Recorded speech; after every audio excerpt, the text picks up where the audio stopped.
Hey, this is Brandon here at elitefts compound here with my wife Adrian, and we're going to show you 2 exercises that are going to help fix your anterior pelvic tilt or your anterior orientation. If you're somebody really cranked in that extension pattern, these are 2 good exercises you can use to help your low back feel better and kind of get you out of that. The first one is almost more of an active mobility and movement drill. I would do this before you squat or deadlift, anything like that. If you're somebody that has a hard time squatting low to depth, this is another exercise that's going to help you with that. The other one's going to be something you can do more traditionally in your strength training, like as part of your accessory work. You could certainly do it as part of a warm-up movement as well. I personally do, but you could definitely get more load with this one, where this first exercise is not going to be so much load dependent, it's just more movement dependent. The first thing, Adrian's got her feet on the wedges completely as much as she can, and then we're going to use a kettlebell for this exercise. So this is called a heels elevated kettlebell squat clean. So we're going to start with the kettlebell in between our legs here. We're just going to hold it down by our hips. Feet and hips and everything are going to be basically shoulder width. So we're not trying to do this wide in like our squat or sumo stance, just a regular, almost everyday stance that you would use. Now what Adrian's going to do is having her heels elevated naturally is going to kind of bring her pelvis underneath her. So she want to make sure she still keeps her rib cage and her pelvic stacked.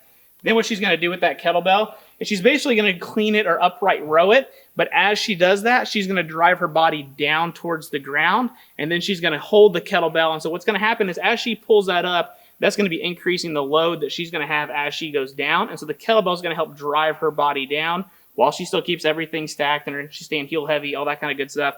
And then when she does that, that's going to keep all that stacked, and you're going to immediately see how much lower she squats by doing that, because I'm going to have her step off and then squat again without this, and you'll see how her mobility improves. So Adrian, go ahead and show us an example with the clean. You're going to pull it up, squat underneath it, brief catch, and then back down. There you go. Try to make it just a little more fluid. Pull a little higher, heels heavy. There we go.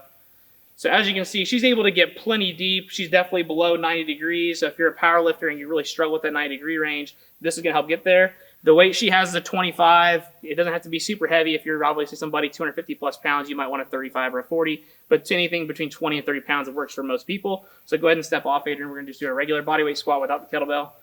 And so you can watch Adrian squat without the kettlebell.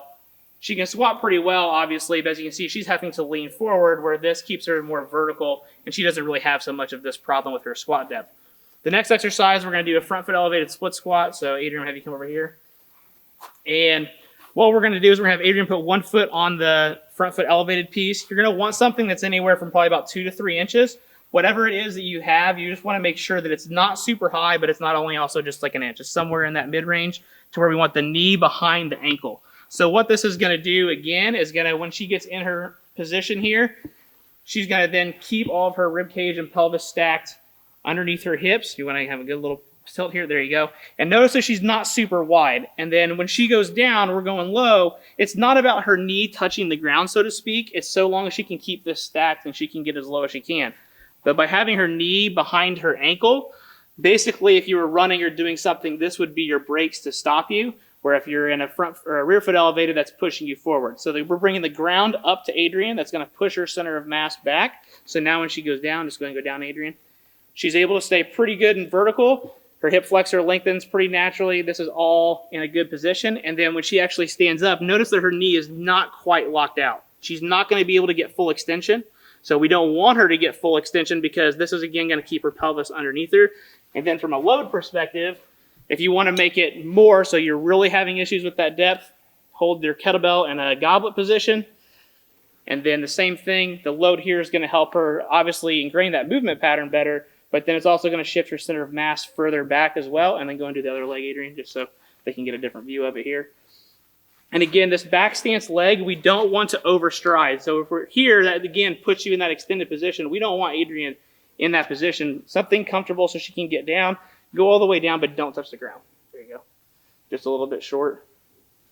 There. So now she pushed herself up and backwards, where the Bulgarian split squat, while a great exercise, pushes you further forward. And if you're somebody that's got that bad anterior pelvic tilt, that may not help you, because then you're probably cheating. The main coaching cues, though, with this is that when she does this, hips stay good in line like a railroad track. The big issue you'll see if you have movement issues is you'll start to turn away from that leg. We don't want that. This is going to be good forward. I have to use the railroad tracks or the headlights at your hips. They're always pointing forward. And then the other big thing here is we want to make sure we're still feeling the whole foot contact. Adrian's obviously got shoes on today, but she still can feel her big toe, her pinky, and her heel. And that's going to help her root her foot, which will carry over to her squat or deadlift. So we're going to do one more, Adrian. And that's the front foot elevated split squat.